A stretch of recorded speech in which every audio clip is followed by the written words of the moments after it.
conférence qui a duré des heures pour expliquer le bien fondé des relations entre la Chine et l'Afrique. Des journalistes connus des pays francophones d'Afrique avec en face d'eux par n'importe quel conférencier l'ancien ambassadeur de la Chine au Gabon, son Excellence Sun Shiwen, qui a bien fait de rappeler qu'il est important de s'appuyer sur les actuelles relations sino-africaines.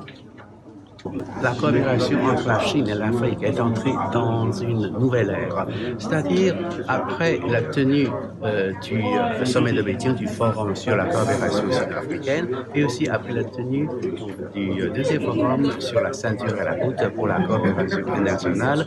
Nous avons décidé de faire la coopération dans beaucoup de domaines, avec beaucoup de projets concrets.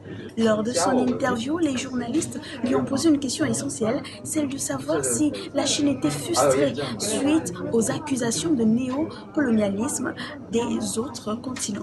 La Chine n'a jamais fait ça et la Chine ne le fera jamais.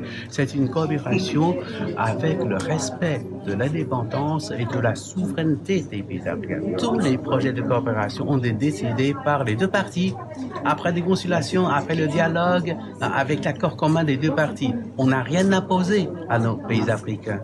Droit dans ses bottes et confiant pour l'avenir, son Excellence Sun Shiwen a bien fait de rappeler les perspectives de la Chine pour les prochaines années. La Chine et les pays africains, nous sommes des frères.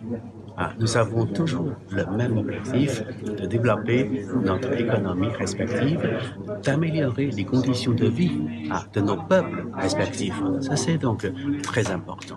Et les résultats réels, c'est-à-dire tous nos projets de coopération, doivent être liés étroitement avec les intérêts du peuple. Le séminaire 2019 des journalistes connus d'Afrique francophone est une opportunité pour ces hommes des médias de relayer l'importance de maintenir les relations de la Chine et de l'Afrique, des relations basées sur la construction des infrastructures, le développement de la culture sino-africaine, mais également le maintien des bonnes relations entre la Chine et l'Afrique pour les prochaines années.